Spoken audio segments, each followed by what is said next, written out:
Muy buenas noches, sean todos muy bienvenidos y bienvenidas. Espero que estén muy bien, que estén preparados en sus casas como lo estamos nosotros, porque ya vamos a empezar con esta edición junto a Alejandro Molina, médico egresado de la Universidad de Concepción. ¿Cómo estás? Bien, bien, súper bien. Listo para conversar un poco. Gracias por invitarme. Igualmente. Hoy hablaremos sobre la salud pública, un tema contingente y preocupante para la mayoría de los chilenos, pero tú específicamente conoces este sistema desde la otra cara de la moneda, como un profesional de la salud. Cuéntame, ¿por qué elegiste dedicar tu vida a la medicina? Bueno, igual es una decisión que nosotros en cuarto medio, cuando escogemos una carrera, en verdad tenemos pocas herramientas para poder decidir. Es un tema como igual súper amplio, pero en ese momento me gustaba biología, quería trabajar con gente, eso sabía, y en el fondo me guié por los resultados de la PSU y de repente ya estaba dentro y ahí en el fondo me di la oportunidad en primero para en el fondo saber si es que podía hacer o no lo mío. Y hasta ahí me quedé y ya salí. De la nada. ¿Y cuándo te diste cuenta que eso era lo tuyo? ¿En algún momento específico? Sentí que cuando empezamos a acercarnos un poco más a la práctica clínica, que es como en primero a un consultorio, CESFAM, ya no se llaman consultorios, ahí empezar a conversar con la gente, lo encontré en verdad súper entretenido, era interesante igual, en el fondo, aplicar un conocimiento en la realidad de las personas. Ajá. Y, por ejemplo, a lo largo de la carrera, ¿qué piensas que fue lo más difícil o lo que más te costó? No sé, en verdad, yo creo que tal vez es el lado de la medicina, de la investigación. Hay hartos trabajos que son de investigar y de juntar una N de pacientes y hacerle ciertas preguntas, ciertos estándares y después hacer gráficos y cosas así. Creo que ese lado era como el que más me costó, en verdad, como integrarme. A mí me gustaba más conversar. Ya.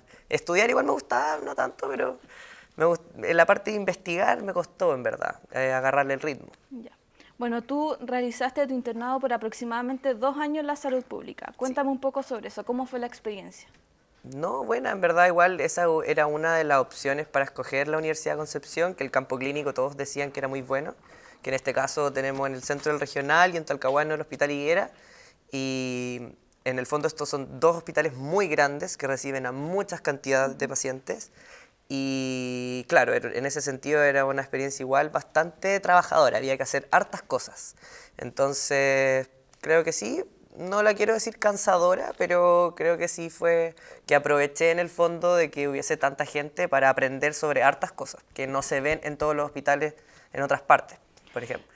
¿Y sientes que de alguna manera esta es una responsabilidad social y humana atender a las personas en la salud pública específicamente? Sí, o sea, creo que en el fondo es una responsabilidad del Estado asegurar el derecho a la salud a todas las personas por igual. Entonces creo que, claro, si uno se dedica en el ámbito de la medicina, lo más lógico es que uno esté anclado al sistema público porque es el que atiende a más pacientes igual.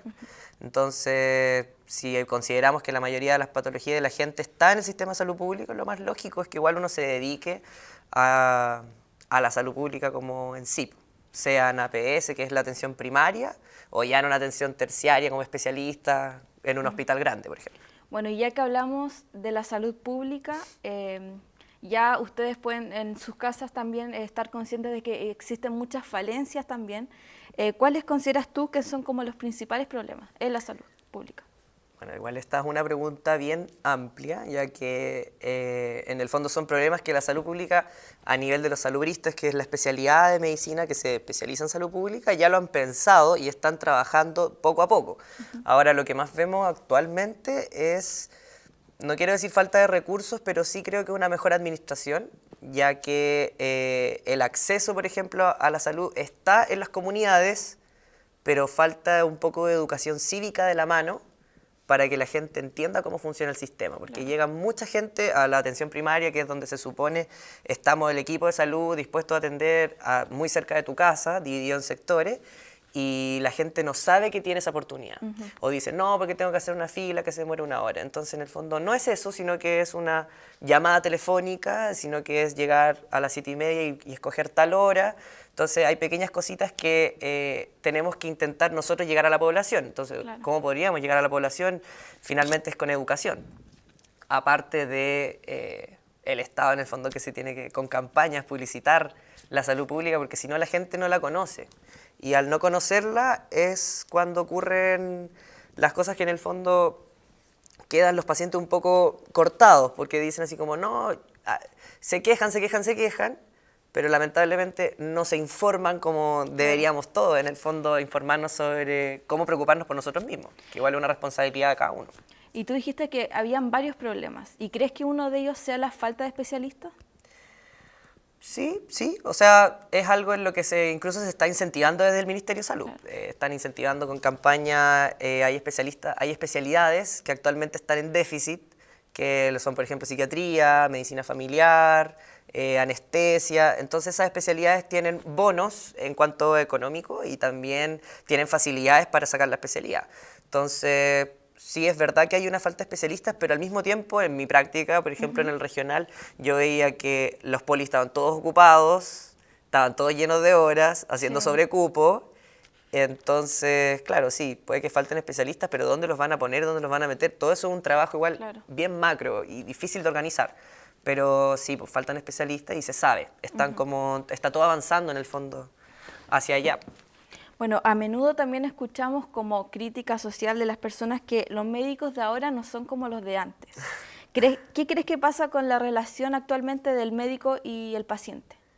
Bueno, igual eso está en un contexto, como para explicar un poco, está en un contexto de que antes existía este modelo paternalista que se llama de la medicina, en que en el fondo el médico o la médica decía algo y era ley, orden y no había mucha conversación. Entonces ese modelo ha ido evolucionando a una desjerarquización de la medicina, en el fondo ponerte un poco más cercano al paciente, y en ese contexto es donde ocurre que yo creo que la gente en general es la que está cambiando su manera de expresarse. Entonces, por ejemplo, claro, vemos ahora pacientes que reclaman más, por ejemplo, ocupan más los derechos que tienen para exigir, y eso es perfecto, en el fondo eso es lo que queremos. La idea es que alguien vaya, se atienda, salga y diga del 1 al 10 cómo te atendieron y que respondan 10. Sí.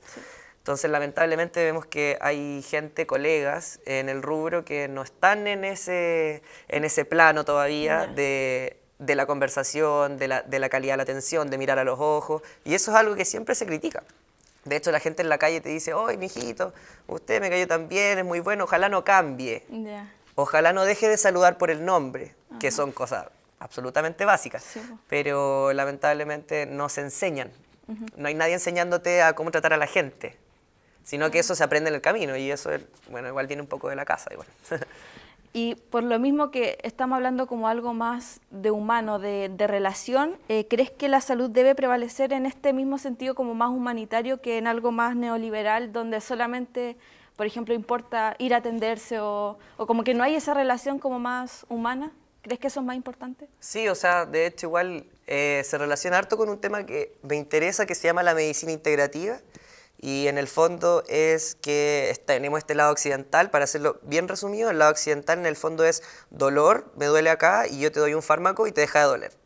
Y también está esta otra corriente de la medicina donde está el sufrir, que en el fondo la gente, claro, se cae, uno lo puede vendar, lo puede dar fármaco, se va para la casa, pero en el fondo la señora está triste todos los días. Porque el hijo se fue para otra parte, porque el esposo le pega, porque bla, bla, bla. Entonces ahí vemos que en el fondo lo que importa realmente es que la señora no sufra, más que si es que le vas a dar paracetamol o si es que le vas a dar ibuprofeno, que eso, claro, llega a ser interesante hasta cierto punto académico, pero ¿le solucionaste un poco la calidad de vida a la señora? No. Entonces, justamente con respecto a lo que tú preguntabas de este enfoque humanitario, sí, pues es súper interesante y es lo ideal alcanzar el poder llegar a alguien así, po. Y para eso uno tiene que tener técnicas de comunicación y empatía, y que en verdad está escaseando un poco en la generación millennial, por así decir, pero bueno, ahí hay que trabajarlo, sí. Bueno, entonces con estas palabras y reflexiones de Alejandro, nos despedimos. Muchas gracias por venir. Gracias por invitarme. Y muchas gracias a ustedes también por ver nuestro programa. Que tenga una buena noche.